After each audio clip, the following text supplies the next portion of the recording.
An unsurpassed, penetrating, and perfect dharma is rarely met with, even in 100,000 million kalpas. Having it to see and listen to remember and accept, I vow to taste the truth of the Tathagata's words. This morning, I'm very pleased to welcome as our speaker Ensho Shikudo, Complete Illumination, Bamboo Way, Dolores de Madrid. Dee was born in Japan and spent the first 10 years of her life there, and it was there that she first experienced Buddhism and Zen, even though she was being raised as a Catholic. She began meditating in her early 20s and formally started practicing in Zen in 2017. She received the precepts in a Jukai ceremony from her root teacher, Myosho Baika Heaton, and in January 2020, and she was ordained by Baika in February of 2025. Dee currently practices with Mount Diablo Zen and Bodhi Oak, and her talk today is focused on our female Japanese ancestor, Kakusan Shido. Welcome, Shikudo, Dolores Madrid. Well, thank you. And thank you to Bodhi Oak for not only this practice period, but also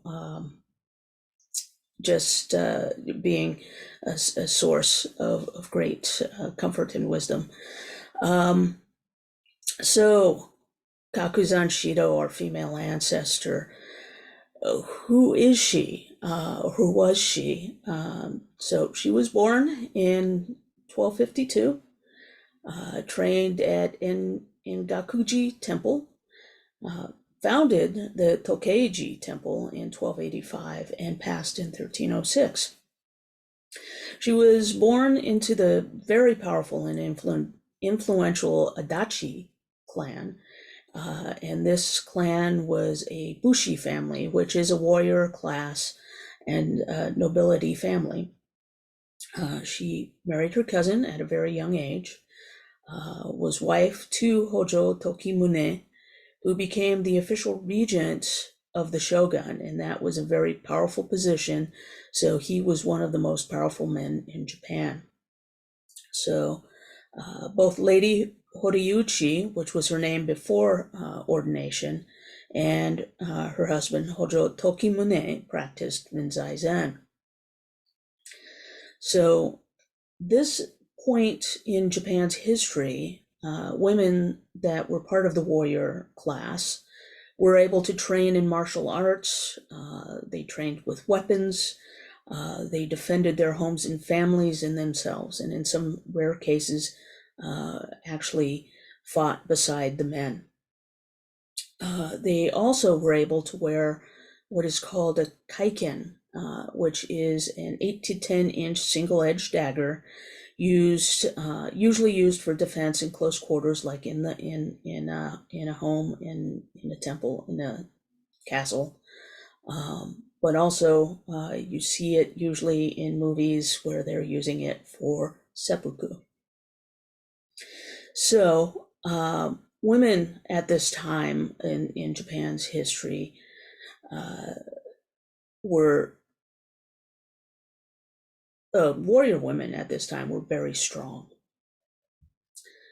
When her husband Tokimune became very ill, they both, because they practiced Rinzai, both ended up shaving their heads, donning the robes, and joining monastic life.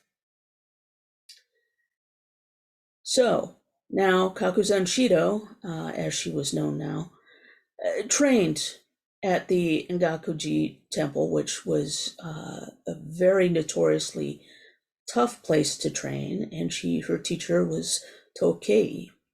Tokei's name means Peach Tree Valley, so keep this in mind in a little bit. It'll come back. So Peach Tree Valley, Tokei.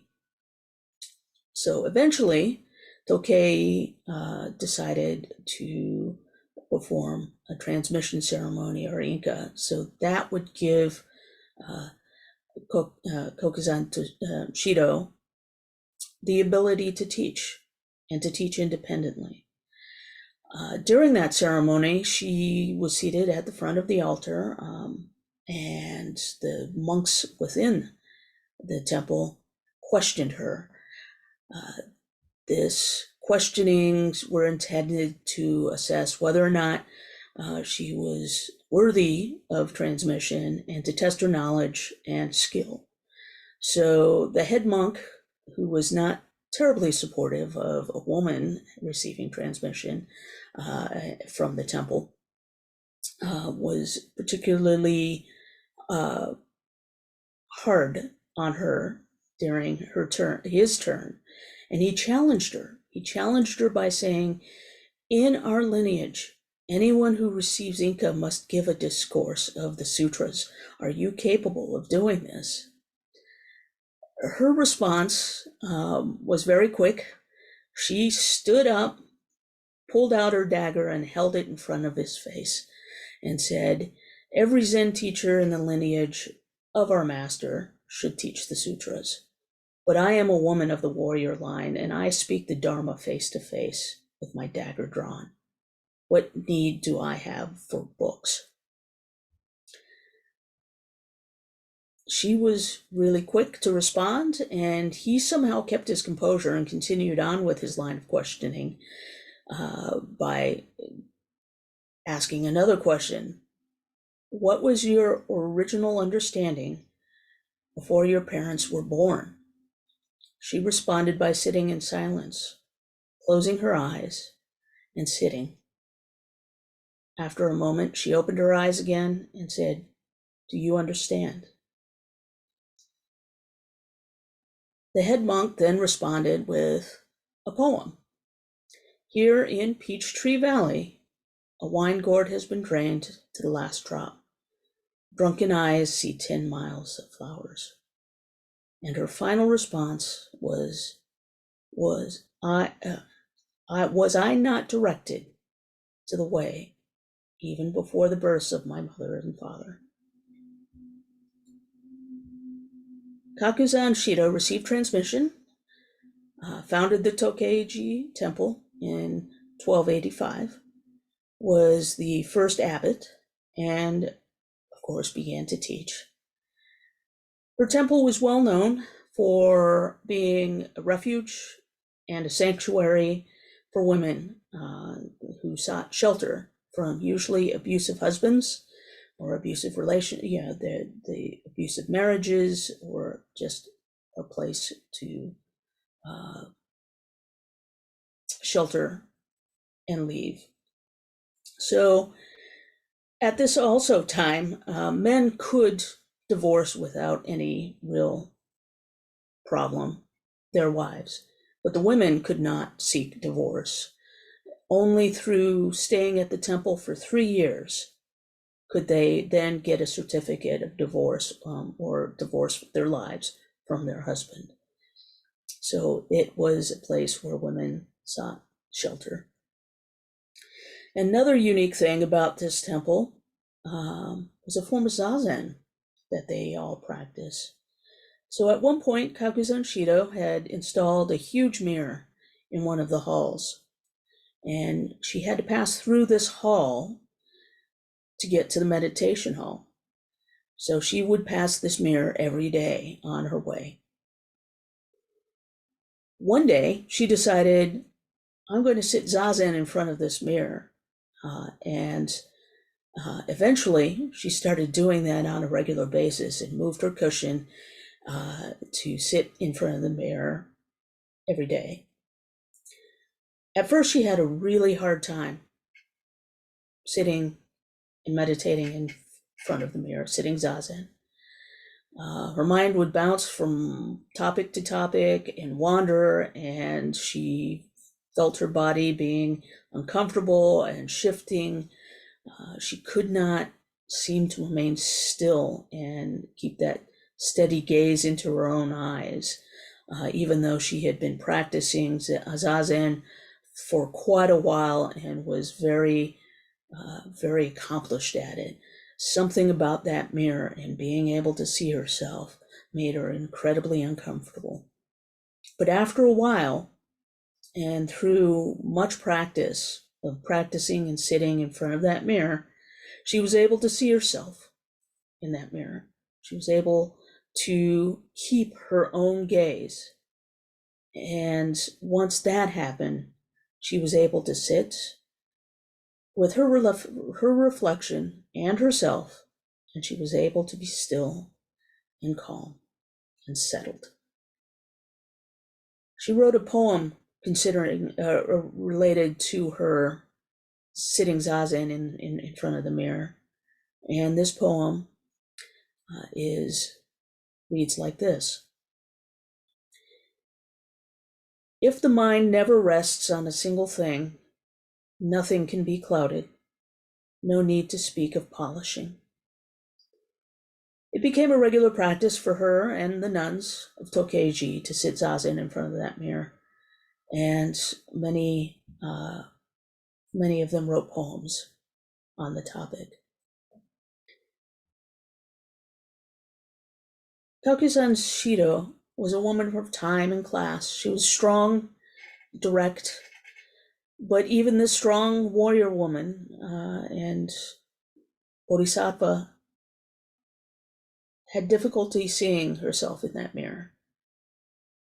And that inspires me to sit in front of a mirror and do zazen, of looking at myself steadily and deeply. It reminds me of a time when I first saw myself in a mirror and had a realization, had that moment of clarity of seeing in the mirror. As stated, I was born in Japan to a military family, and like many military families, it's not the most emotionally supportive, in the sense that it's emotionally constrained, almost emotional neglect in the upbringing. So in response to that, I had embraced this personal mantra, this personal truth, that I was the only person that I could ever depend on, that I would be that person that would be there from birth to death. And I also had an alcohol addiction that was starting to crash my life around me. So a very significant relationship that I had, and this was during my latter part of my college years. This was a significant relationship. It was going to be a longer term relationship in my mind, blew up because of my alcoholism, and it ended.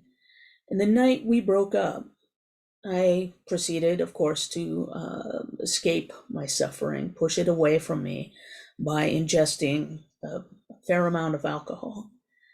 When I finally came to, I was cleaning myself off, I was washing myself off in the bathroom, I was washing my face, and I looked up, and that's when I saw myself in the mirror. And I had that moment of clarity, that moment of awakening, that I realized that I wasn't even there for myself, that I had abandoned myself like I felt everybody else had done that. I was not there, and I was left, I felt empty, but not in the Zen kind of empty, or the Zen kind of understanding of the word empty. That is when I reached out for help, found assistance through a 12-step program, and that has helped me down the path that has brought me here today in practicing Zen. Today, when I do Zazen in front of that mirror, in front of a mirror, any mirror, my mind still wanders, and I start asking questions, getting a bit esoteric at times. Who is in the mirror? Is it a reflection of me, or am I the reflection? Why do I have difficulty seeing my reflection, of seeing me? When I sit in front of the mirror, I see myself and find it hard not to make judgments. Oh, my hair is getting grayer, it needs to be cut. Am I getting or looking older? Other times I see myself and hold my gaze and accept the clear vision that the mirror provides me with. I have also found that sitting zazen in front of a mirror allows me to bow to myself, both when I start and finish my meditation. I would like to close with a mirror meditation poem that Runkai, this was Kakusan Shido's successor as abbot of Tokeiji. Many the reflections, but the surface is clean. It has always been free of clouds, this mirror. I hope